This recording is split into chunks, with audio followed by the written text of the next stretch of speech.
خوشخبری، ان باپوں کو خوشخبری جن کے بچے بچپنے میں بالغ ہونے سے پہلے مر گئے، تم روتے کیوں ہو ان کے لیے؟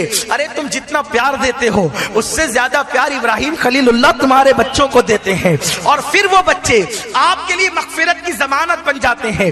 اللہ کے رسول فرماتے ہیں نابالغ بچے جو دنیا سے جاتے ہیں وہ قیامت کے دن اللہ سے کہیں گے، حدیث پاک کا مفہوم ہے، مولا ہم بچپنے میں دنیا سے کوچ کر گئے تھے، ہمیں باپ کا پیار نہ ملا، ہمیں ماں کی محبت نہ ملی، اگر ماں ملتی تو ماں ہمیں لوریاں دے کر سلاتی، باپ ملتا، مفہوم کے طور پہ بتا رہا ہوں، باپ ملتا وہ ہمیں گود میں کھلاتا۔ اللہ آج ہمارے ماں باپ پتہ نہیں کہاں ہے اور ہم جنت میں ہیں، قیامت کے دن بچے کہیں گے مولا آج ہمارے ماں باپ سے تو ہمیں نہ ملائے گا، تو سب کو خوشی دے رہا ہے کہ آج ہمیں خوشی نہ ملے گی، اس لیے کہ مرے تھے تب سے جنت میں آ گئے، لیکن آج خوشی اس وقت تو دوہری ہوگی جب ماں باپ ہمیں مل جائیں گے۔ اللہ فرمائے گا جا تیرے ماں باپ کیسے بھی تھے، اگر وہ کلمہ پڑھنے والے تھے ان کا ہاتھ پکڑو اور جنت میں لے کر کے آ جاؤ۔ کتنا بڑا انعام ہے۔ اس لیے ماؤں سے کہتا ہوں بچپنے میں بچے مر جایا کریں تو رویا، بہت زیادہ رویا مت کرو، چیخا مت کرو، اللہ کی شکایت مت کیا کرو۔ اللہ رب الباز عورتیں تو یہ کہتی ہے کہ اللہ نے میرا بچہ چھین لیا، کیا اللہ کو میرا ہی گھر ملا تھا، میرا بچہ ہی ملا تھا؟ استغفر اللہ، یہ جملے کفر تک لے جا سکتے ہیں، اس لیے یہ سب مت کہا کرو۔ ارے تیری گودی سے چھین کر تیرے بچے کو ابراہیم کی گود عطا کی علیہ السلام، کیا یہ کم ہے؟ تیرا گھر لے کر، تیرے گھر سے نکال کر جنت کے گھر میں تیرے بچے کو داخل کیا، اور انعام کتنا ہے کہ تیرے اعمال کیسے بھی ہیں، اگر تو نے صبر کیا ہے تو تیرا یہ بچہ ہاتھ پکڑ کر تجھے جنت میں لائے گا۔ اب یہاں رک کر ایک بات کہتا ہوں، آج کل مولوی تقریر کرتے ہوئے کہتا ہے قیامت میں کوئی کسی کے کام نہیں آئے گا، نبی اپنی بیٹی کو بھی بخشوا نہیں سکیں گے۔ ارے نادان، جب تیرا نابالغ تیرا ہاتھ پکڑ کے تجھے جنت میں لے جائے گا تو محبوب خدا کتنوں کو جنت۔ سبحان اللہ، نعرہ تکبیر، نعرہ رسالت، شفاعت مصطفیٰ، عظمت مصطفیٰ۔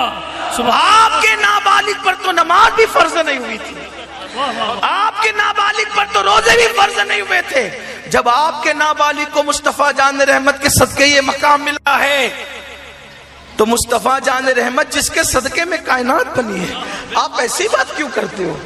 اور آپ بھی کہتے ہو مولوی صاحب جھگڑے کی بات نہیں کرے، واللہ ہم جھگڑے کی بات ہی نہیں کرتے، ہم تو بس اتنا کہتے ہیں کہ جو نبی کے خلاف سوچ رہا ہے اس سے دور ہو جاؤ۔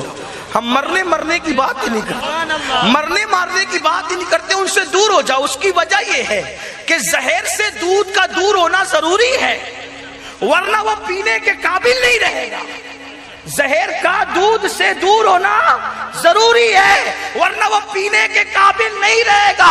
اگر زہر کے اندر، اگر دودھ کے اندر ایک قطرہ زہر کا مل جائے تو اس کو پینے سے موت آ جائے گی، لیکن اگر ڈرم بھر کے زہر کے اندر، ڈرم بھر کے، اللہ اکبر، بلکہ ڈرم بھر دودھ کے اندر ایک قطرہ زہر کا ملے تو پینے کے قابل نہ رہے، لیکن ایک قطرہ زہر کے اندر ڈرم بھر دودھ مل جائے، زہر کا اثر ختم نہیں ہوگا، زہر کا اثر ختم نہیں ہوگا، دودھ بھی زہریلا ہو جائے گا۔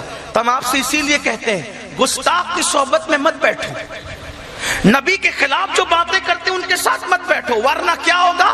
آپ اس گستاخ کو عاشق نہ بنا سکیں گے۔ جیسے ڈرم بھر دودھ نے قطرے بھر زہر کو دودھ نہ بنایا، ویسے آپ اس کو عاشق نہیں بنا سکیں گے، لیکن قطرے بھر زہر نے اس دودھ کو زہریلا بنا دیا، اسی طرح سے وہ گستاخ بھی آپ کو گستاخ بنا دے گا۔ اس لیے رسول اللہ فرماتے ہیں کہ ان کے قریب مت جاؤ، ان کو اپنے سے دور رکھو، تم ان سے دور ہو جاؤ۔ لا یضلونکم ولا یفتنونکم ایاکہم وایاہم، وہ تمہیں کہیں فتنے میں مبتلا نہ کر دیں، وہ تمہیں کہیں اپنے جیسا نہ بنا لے۔ حضور نے یہ نہیں کہا کہ تم ان کے ساتھ بیٹھو گے تو انہیں اپنے جیسا بنا لو گے، بلکہ فرمایا ان کے ساتھ بیٹھو گے تو وہ تمہیں اپنے جیسا بنا لیں گے، وہ جیسے وہ تمہیں اپنی طرح کر دیں گے۔ اس لیے یاد رکھنا، ایسوں کی صحبت میں بیٹھو گے تو بڑا نقصان ہوگا۔ حضور مفتی اعظم ہمارے دادا مرشد کہتے ہیں دشمن جاں سے کہیں بدتر ہے دشمن دین کا، دشمن جاں سے کہیں بدتر ہے دشمن دین کا، ان کے منکر سے کبھی ان کا گدا ملتا نہیں، ان کے منکر سے۔ اس لیے اپنی ایمان کی حفاظت کرنا ہے۔ بے ادب سے دور رہو, گستاخ سے. میں یہ نہیں کہتا کس سے دور رہو, بس میں کہتا ہوں گستاخ سے دور رہو. اب گستاخ نے اپنا نام کوئی بھی رکھ لیا ہو, گستاخ نے اپنا نام, ہمیں نام سے کوئی معاملہ نہیں ہے, ہمیں تو نبی کی تعظیم اور گستاخی کے معاملات کو دیکھنا ہے. جو گستاخی کرے, اور امام اہل سنت نے یہی کہا کہ کتنا ہی تمہارا عزیز و نبی کا بے ادب ہو جائے, اس کو ایسے نکال کے پھینک دو جیسے دودھ سے مکھی نکال کے پھینک دو. اور یہ تو پیدا ہوا نابالغ بچہ تھا جو ماں باپ کو لے جائے گا. حضور فرماتے ہیں جس مسلمان کے گھر کا کچا بچہ پیٹ سے گر جاتا ہے, کچا بچہ پیٹ سے گر جاتا ہے, حضور فرماتے ہیں قیامت کے دن وہ آئے گا اللہ سے, سرکار کی حدیث ہے, وہ اللہ سے جھگڑا کرے گا. حدیث پاک یہ ہے, حدیث پاک کے الفاظ یہ ہیں, وہ اللہ سے جھگڑا کرے گا. جھگڑا کسے کہتے ہیں؟ ایک جھگڑا وہ ہے جو آپ اپنا جھگڑا سمجھتے ہیں, وہ نہیں. جو جھگڑا محبوب اور محب کے درمیان ہوتا ہے, ملانے کے لیے نہیں کہہ رہا ہوں, صرف سمجھانے کے لیے کہہ رہا ہوں. آپ کی بیوی آپ کی محبوب ہے, ٹھیک ہے, آپ اس کے محبوب ہے کہ نہیں؟ اگر ہو تو بول دو نا, ڈرتے کیوں ہو؟ کوئی ناجائز محبت کی بات تو نہیں ہو رہی. ناجائز محبت پہ کل میں نے 1 گھنٹہ تقریر کر لی ہے, یہاں جائز کی بات کر رہا ہوں. بولو محبوب ہے کہ نہیں ہے؟ بالکل ہے. وہ آپ کی محبوب ہے, آپ ان کے محبوب ہیں. آپ کہیں میں 3 دن کے لیے سفر پہ جا رہا ہوں, بیگم سے کہتے ہیں کہ نہیں جانا, 3 دن نہیں جانا. آپ نے کہا جانا, کہا نہیں جانا. وہ جا رہی ہے, میں کہ 1 مہینے کے لیے, کہا 1 مہینے نہیں, 1 ہفتے میں واپس آؤ. یہ جھگڑا ہو رہا ہے گھر میں. وہ کہتی ہے جانا, آپ کہتے نہیں جانا. یہ جھگڑا ہو رہا ہے, کیوں ہو رہا ہے؟ نفرت اس لیے, محبت کی بنیاد پر کیوں ہو رہا ہے؟ وہ 1 مہینہ رہنا چاہتی ہے, آپ 1 ہفتے کی بات اس لیے کرتے ہیں کہ آپ اس کے بغیر رہ نہیں سکتے, ہے نا. آپ 3 دن سفر پہ جانا چاہتے, وہ سفر سے روک رہی ہے اس لیے کہ وہ آپ کے بغیر. لیکن جھگڑا تو ہو رہا ہے نا, اس میں کوئی کینہ ہے؟ بولو. کپٹ ہے, حسد ہے, جلن ہے؟ نہیں, یہ محبت کا جھگڑا ہے. اور یہ جھگڑوں کی بڑی شان ہوتی ہے, اس سے محبت بڑھتی ہے, اس سے الفت بڑھتی ہے, اظہار محبت ہوتا ہے. بیچارے وہ کیا جانے جو حسد سے لڑتے ہیں. یہ مزے تو ان کو آتے ہیں جو پیار میں لڑتے ہیں, جو محبتوں میں لڑتے ہیں. تو ہوا کیا؟ سرکار فرماتے ہیں وہ کچا بچہ جو گرا ہے اللہ سے لڑے گا, وہ جھگڑے گا. یعنی کیا کہہ رہا ہوگا؟ جھگڑنے سے مراد یہ ہے, اللہ مراد بہتر جانے محبوب کی مراد کیا ہے.